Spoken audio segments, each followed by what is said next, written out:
Hey guys, this next video is talking about your workspace. If you buy a veteran Harley-Davidson, you will need a workshop.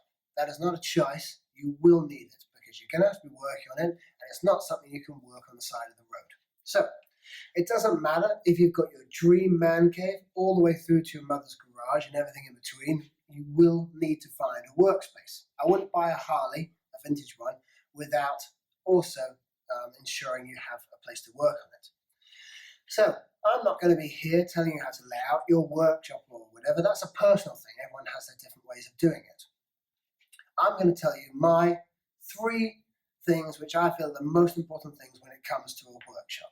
So the first one is, before you buy yourself some cool vintage barber's chair next to a fridge full of beer surrounded by vintage enamel signs from gas stations, spend your money on a lift.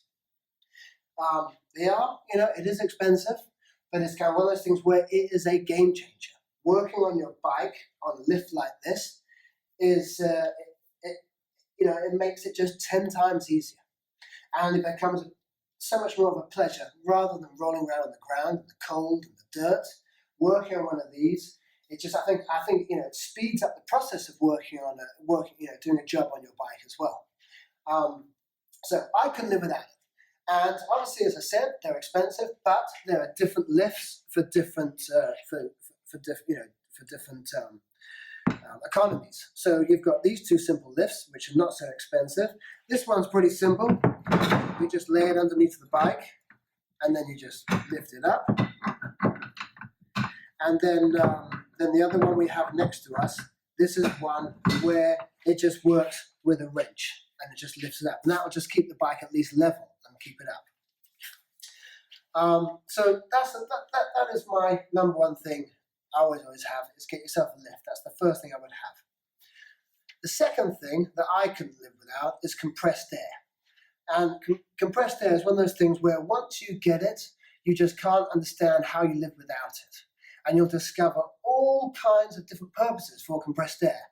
So, obviously the most first thing you could think of is just simply for blowing up the tires of your motorcycle. But then you can go to simple things. For instance, when I'm cleaning a bike, I use compressed air. I'll have cleaning solution, and I'll be spraying it on there, and then just getting into all the nooks and crannies and working on that. Then you go to the next thing, for having power wrenches, which is great, from everything from the lift that you need to various bolts and nuts on your bike. And then, you can go into a whole host of different tools, and they're endless, from, especially if you're getting to fabrication, from cutting discs to sanding discs. And it's limitless, I would say, the amount of tools you can buy from an air compressor. And again, it's something I could not live without. Now, the last thing I'm going to mention, I don't want to sound like your mother here, but to keep your workshop clean and organized. Now, I learned this as a carpenter. Before I worked on motorcycles, I was a carpenter for many years. And the first thing I was always taught was to keep, at the end of the day, clean up your workspace. Because when you walk inside the next morning and you walk into a clean space, you are ready to work. And that's in a mental state. We've told you that with the HMC, it's not just about supplying you with tech information. We're going to be talking about how mentally getting yourself ready to work on your bike.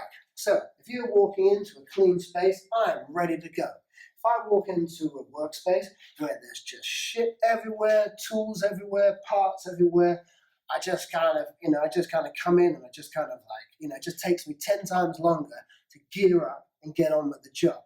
And most of you will have wives, kids, a job, so your time is limited. So you've got to think about your time, and the best way to use your time is when you walk in, you are ready to go. So clean up at the end of the day rather than the beginning of the day, because then you're just losing valuable time.